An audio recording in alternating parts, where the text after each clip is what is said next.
So I don't know if you guys have heard, but Canada is planning to cut off energy to the U.S. starting February 1st in a bid to get Trump impeached. Trump tells World Economic Forum U.S. doesn't need Canadian oil, gas, autos, or lumber. Canada has threatened to cut off power supply to United States of America if Donald Trump issues tariffs starting February 1st.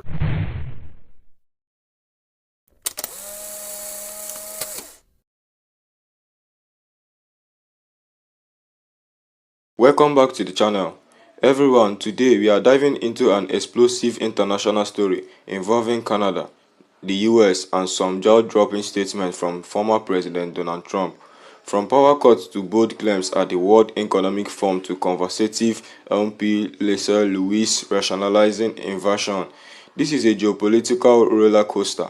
And yes, Danielle Smith also weigh in. So buckle up, let's break it all down. So I don't know if you guys have heard, but Canada is planning to cut off energy to the U.S. starting February 1st in a bid to get Trump impeached. Canada, listen to me very closely. If you fuck this up, I will single-handedly clear out the maple syrup reserves. There will not be a drop left. So apparently there are reports coming out that Canada is considering turning off power to the states that it supplies power to if Trump actually imposes the massive tariffs that he's been promising, which I'm sure he probably will because it is what it is. But I just need anyone in those states that receives power from Canada to be prepared because it is cold out there. It is bitterly cold. The polar vortex is doing its thing in the Midwest and those upper states there bordering Canada. So for all of my Midwest homies, please be safe. Please be prepared. Have some way to warm yourself and your family if the power goes out because I want them to turn off the power in a bid to impeach Trump and get him out of office. But I also don't want my fellow Americans who didn't vote for him to be harmed in this process because it is bitterly cold out there. So please be safe, please be diligent, and please be prepared. Canada has threatened to cut off power supply to United States of America if Donald Trump issues tariffs starting February 1st. Trump has warned that he is going to issue a 25% tariff on goods from Canada and Mexico starting February 1st. Doug Ford, the premier of Ontario state, said he will begin cutting off power supply to New York, Wisconsin, and Michigan if Trump goes through with this tariff. We'll go to the full extent, depending how far this goes. We will go to the extent of cutting off their energy, going down to Michigan, going down to New York State, and over to Wisconsin. I don't want this to happen, but my number one job is to protect Ontario, Ontarians and Canadians as a whole. This is coming. It's not if it is, it's coming. Wow, the pressure is getting worse. Doug Ford also issued instructions to all grocers to start pulling American liquor off of shelves and American products off of shelves. If this goes through, he said he will be Canada first, local first, and focus on our country. This is just one of the many things that are happening this week. Stay tuned. The reason this will work is because all of the big businesses will stop making money. No one will be shopping on Amazon. Walmart won't be getting anyone because they can't take payment that's not credit card. All the oligarchs. They won't be a big segment, won't be on Facebook with their Facebook ads. When you understand that this world only matters about money and they will make phone calls that you can't, it's not that hard to bring them down. So that's why this could work. Hi, yeah, Doug Ford. Can I call you Doug? I live on a First Nation here in Northern Ontario. Do you see how stressed out I look? We get our hydro from America.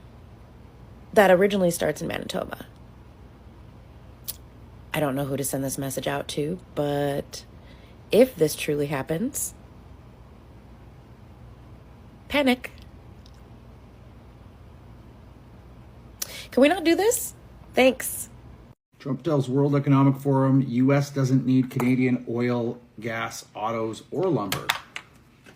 But no, like, there's very few people that want to blame Justin Trudeau, right? And you can even blame Harper. You can blame both of them. You can go back, for the past 20 years in this country. We should have been diversifying our natural resources. Instead, we shifted to a climate change agenda that destroyed energy and made it very difficult to extract resources. And now, fast forward to 2025, we are about to feel the consequences of giving special interest groups a fucking voice.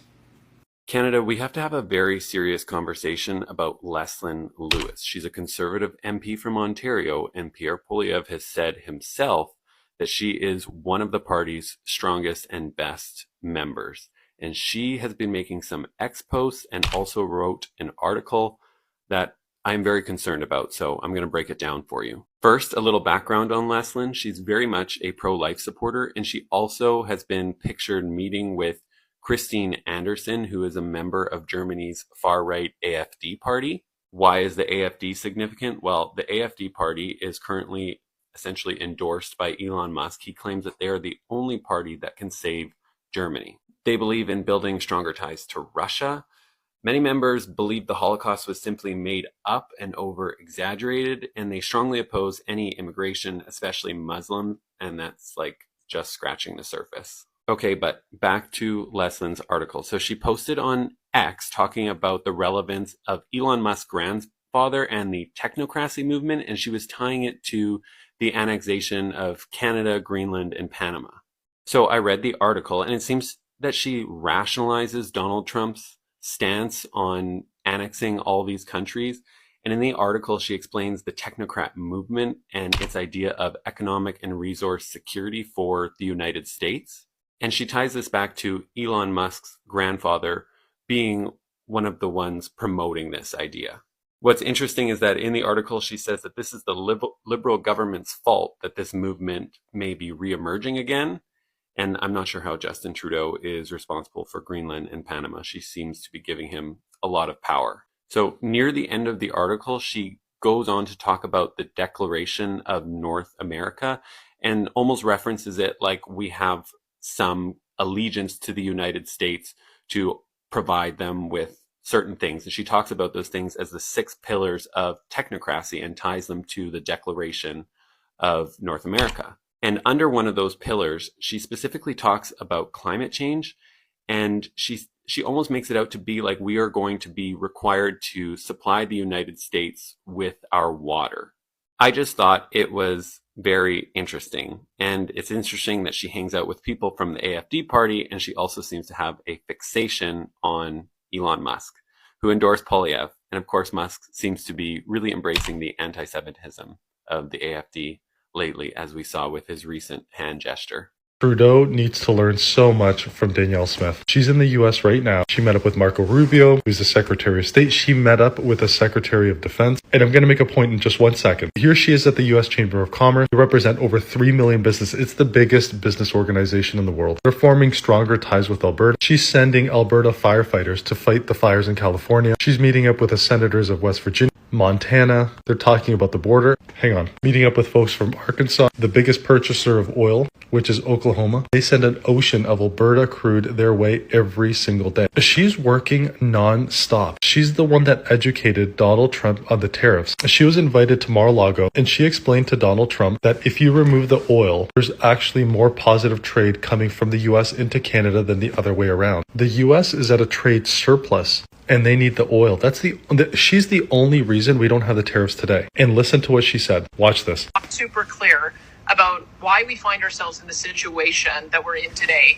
It lands 100% at the feet of Justin Trudeau, who even just a few weeks ago gave a speech where he thought it was an affront to women that Kamala Harris didn't win. We're in a trade negotiation with a brand new administration, and we have a prime minister who keeps on poking his finger in the eye of of the current administration and has 100%. damaged that relationship. Yep. So if there's a failure, it lands at his feet, which is why I'm counting down the days to when he's gone and we can have a reset. It's 47 days to go, and I hope he doesn't continue torching the relationship in the meantime. All I can do is try to repair and build relationships that should have been repaired and built over the last 4 years. That is what we do by having our office in Washington. We have good relationships with people on both sides of the aisle because that is what diplomacy is. You have to be able to work with both Democrats and Republicans, and you have to refrain from expressing a preference for who you would like in the White House. And so if there's a failure of leadership, and if there's a damage to the relationship, it's 100% at the feet of Justin Trudeau. Alright, let's take a deep dive into what is happening right now, because what we are seeing unfold between Canada and the US is a whole mess of politics, international relations and economy issues all colliding at once. It's pretty wild, and the implications of these events go far beyond just a simple disagreement between neighboring countries. There's a lot to unpack here, and each layer is revealing just how fragile global relations can be, especially when high-stakes historic and actions are involved. First, let's talk about Canada cutting off power supply to several US states. I mean, who would have thought we did ever see something like this happen? In this day and age, when power grids and energy are so interconnected, it seems almost surreal to think about Canada taking such drastic action. This move didn't come out of nowhere. We have been seeing tensions build for a while, especially when it comes to trade and the environmental concern about things like pipelines, energy extraction, and natural resources. But the fact that it's gotten to the point where Canada feels it has to take this step, cutting off energy, just shows how dire things have gotten. Now, back out in major states like Michigan and New York are already being reported, and that is obviously causing panic and fear. It's a huge issue, especially considering how dependent certain regions are on Canadian energy, particularly when it comes to electricity. Can you imagine what the impact would be on businesses, hospitals, schools, and even the everyday functioning of cities if power is cut off for days or weeks? It could lead to massive disruption across the border, and that is not even factoring in the cold winter months ahead in these northern states. But why is Canada doing this? It's not just about energy. There are underlying political reasons behind these decisions. There is frustration with the US over trade disputes, especially in the light of the Trump administration's policy on tariffs and trade agreements.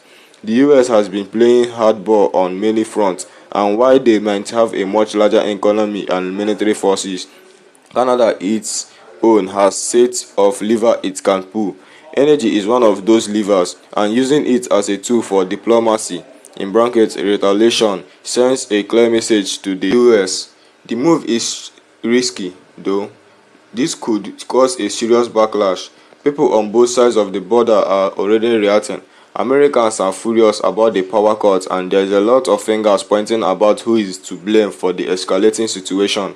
Canadians are also divided. While many support the decisions, others are concerned about the long-term impact on trade and the relationship with their southern neighbors.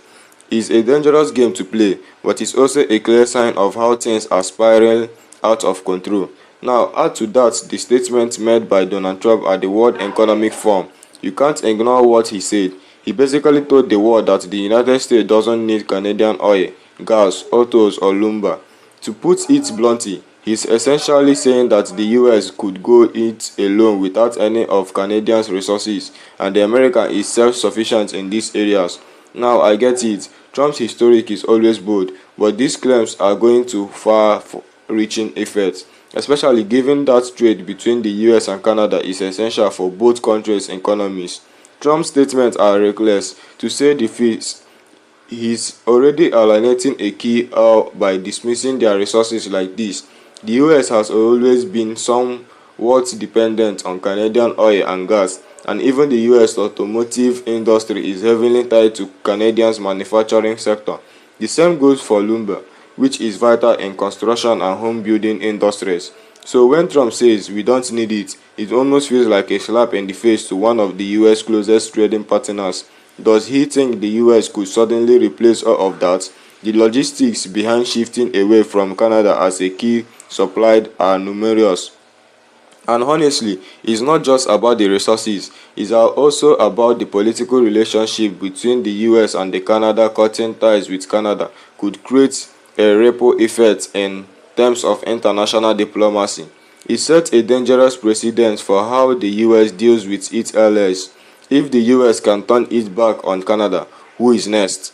Enter conservative MP Leslyn Lewis. She's trying to rationalize Trump's aggressive rhetoric, especially when it comes to military interventions. She's suggesting that, in some cases, strong actions, even invasion, might be necessary to protect national interests.